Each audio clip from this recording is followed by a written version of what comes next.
Good day everyone, this is me Erica Mercado from BEC 2A. Today I'm going to show you the classification of fingerprints from the primary classification and down to the final classification. Today I'm going to show you how to get the numerical values of different classification of fingerprints. So first let us start from the primary classification. The primary classification are focused on Hurl type of fingerprint. So there is a pre-established fraction of 1/1. So first, let us start from the pairing. So in the table, this is the right hand and this is the left hand. So this is the right thumb, right index, middle finger, ring finger, and the little finger. Next is this is the left thumb, left index, and so on. So in pairing, the right thumb and the right index, this is the first pair. Second is the middle finger and the ring finger.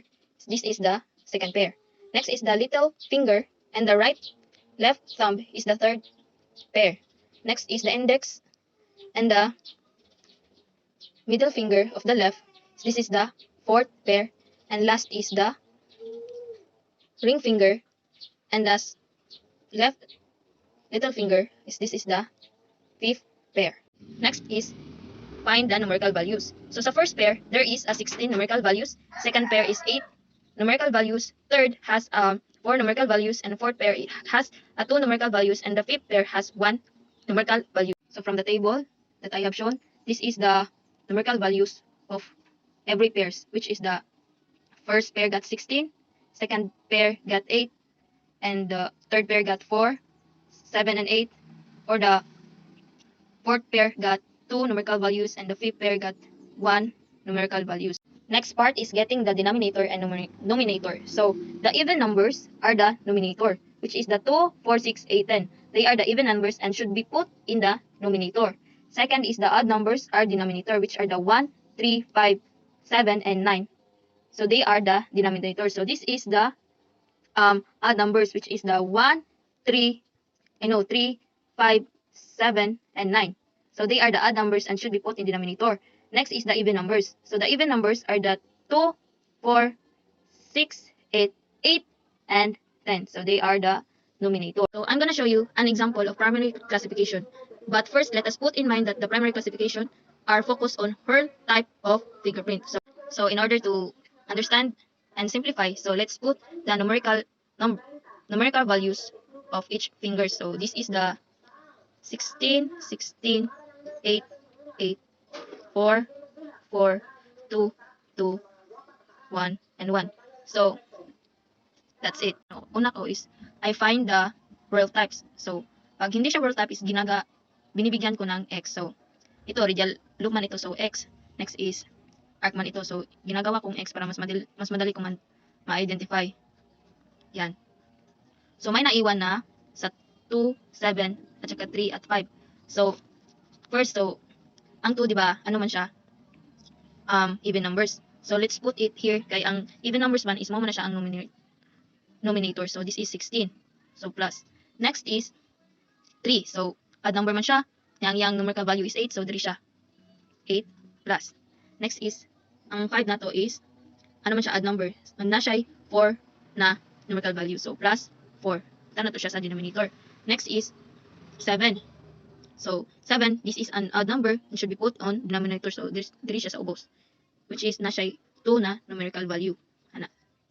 So kay naman sa rule nga plus 1/1 is mo niya ang pre-established fraction niya. So let's add. So 16 plus 1 nga fraction is mo siya ang answer is 17 over 8 plus 4 is 12. And 12 plus 2 is 14 plus 1 is 15. So money ang answer sa primary class. Next is the second classification. The second classification is the capital letter series concerned only in the index finger.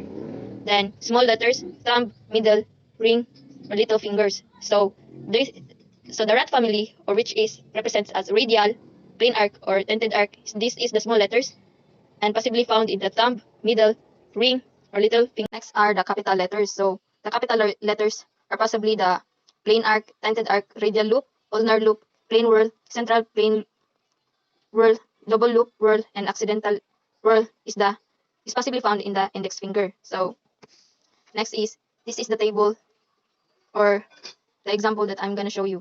So from the example that I have given, so first let us define the index or find the capital letters of the index finger. So there is TA.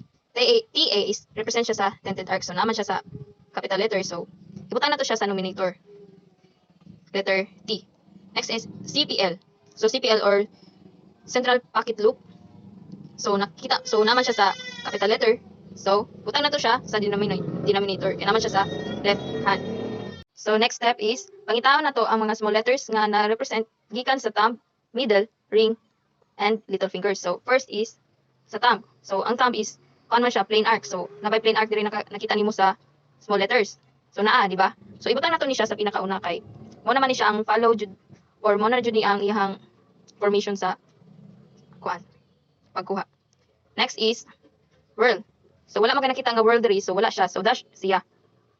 Next is ulnar loop. So wala man siya. So dash ra gyapon na siya. Next is plain arc. So naman gyapon plain arc. So ibutang na to T. Next is sa ubos na sad, which is whirl. So wala may small letters nga pwede kay whirl man siya, so wala siya. Next is radial loop. So sa small letters is naman ang radial loop, so ibutang na to ang R, small letter R. Next is whirl. So wala man siya, butang gyapon na to dash. And tented arc, so naang tented arc sa small letter nga nag-represent, so mo na siya ang T. So mao ni ang pagkuha sa secondary classification. Proceed sa sub-secondary classification. So ridge counting of loops and whirl tracing. So index, middle, and ring fingers siya nakafocus. So mao ni ang table sa pagkuha sa ridge count sa loop. So ang index kung 1 or 9 is inner, 10 or more is outer. So sa middle, pag ang iyang ridge count is 1, maabot og 10 is mo na siya ang inner.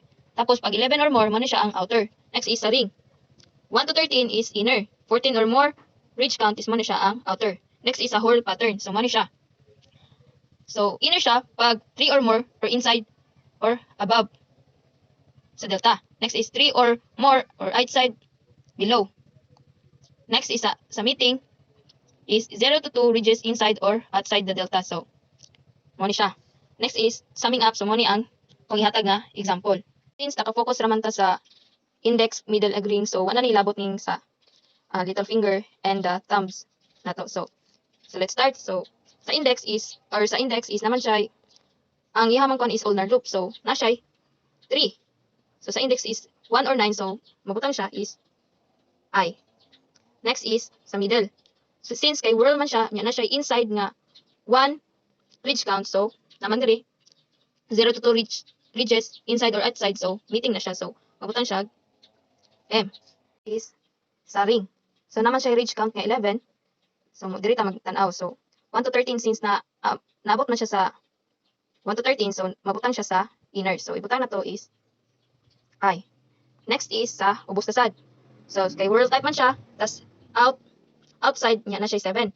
So diri ta magtan-aw sa whirl type pattern. So kay naman siya ridge count nga 7 outside, so mabutang siya sa O, sa outer. So ibutang na to siya is outer. Next is arc. Since ang arc kay wa may labot diri sa sub-secondary classification, kaya ang ginapakita raman is loops ug ang whorl tracing, so paano siya labot? X na siya. Next is diri whirl. So example, butangan na to siya 3. Nya inner siya. So ang makuha niya dire is since 3 nya inner man or inside or above, so ang iyang mabutang is I. So ngayon ra pagkuha sa sub-secondary classification. Kay nagafocus lamang siya sa loops and whorl tracing sa index, middle, and ring finger. Next part is the major classification. The major classification, ridge counting and whorl tracing of a thumb. So sa thumb na tamag focus. So this is the table for the left hand, which is ang 1 to 11 is small, 12 to 16 is medium, 17 or more is large. Next is the right hand. So mo table sa right hand. First is ang 1 to 17 is small, 18 to 22 is medium, 23 or more is large. So mo ni ang example nga akong ihatag. So since we're focusing on the thumb, so ano ni siya labot, So, diri na lang ta mag-focus. So, mani siya ang right thumb and left thumb. So, first is, ang atong unahon og tanaw is ang left thumb. So, ang left thumb nato is na siya 20 nga ridge count. So, pangitaw na to siya sa left hand. So, ato 11, di siya medium, di ko just small, so, nabilong siya sa large. So, ang atong left thumb is na siya 20 nga ridge counting. So, ibutang na to siya diri sa ubos, which is large. Next is sa right. So, ulnar loop. So, na siya ridge counting nga 26. So, tanaw na to siya. So, small. So, large rin siya kay 23 or more. So, 26 man siya. So, nabilong siya sa large loop. So, nga nila ni pagkuha. Basta ang ato lang i-focus is we should start from the left thumb. So, next are the final classification. Final classification, ridge count of loops or whirl. And little fingers. So, nag-focus lang siya sa little fingers. Next is plain whirl and central pocket loop whirl treated as ulnar loop. So, get the least ridge count always at the numerator. So, from this example, since we don't need to identify this stuff here, kaya nag-focus lang ta sa little finger, so, dire na dyan mag-focus. So, ang nakabutang man is get the least ridge count always at the numerator.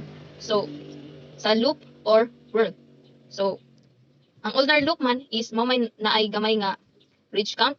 So, atong ibutang dire is numerator only, which is ulnar loop that has an 11 ridge count. So, wala na ni siya. So, in the little fingers, since the ulnar loop has the least ridge count, 11, so the numerator is ulnar loop and it is 11. The last part is K classification.